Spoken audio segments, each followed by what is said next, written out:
Good evening, class 11. So in this video we are going to discuss about obviously chapter 2, and few segment of this chapter was already completed. In fact, it still is going on in your Zoom app classes. So right now we are going to discuss about a very important topic of this chapter, that is measurement of length, mass and time.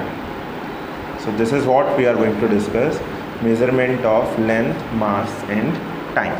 So in this particular unit, means segment, the very first topic for your chapter is order of magnitude. I will write one definition for order of magnitude that will seem to be little bit difficult, but when I will explain to you, you will realize that it is an easy topic. So let me write the definition first. Order of magnitude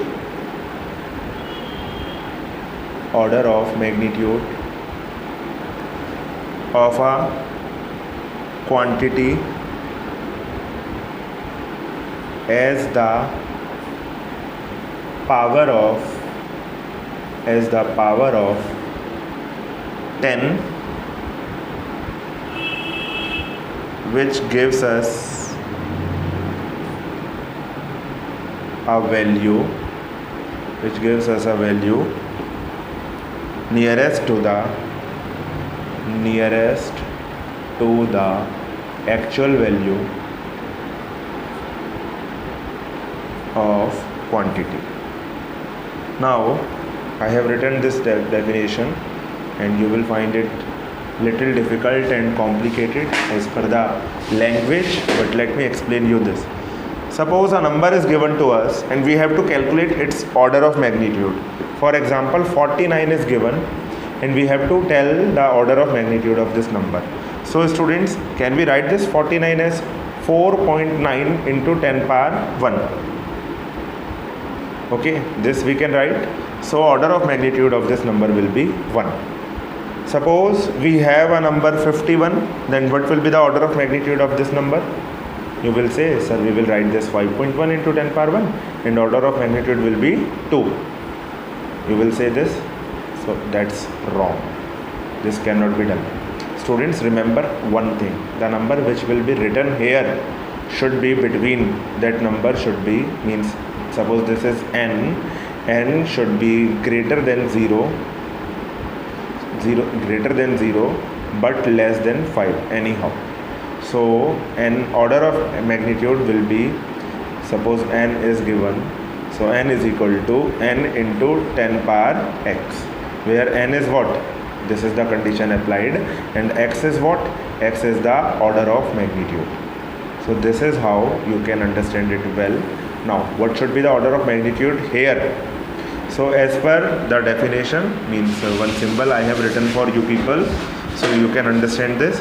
So this will be 0 point, means when we will write this n should be 0.51 into 10 power 2.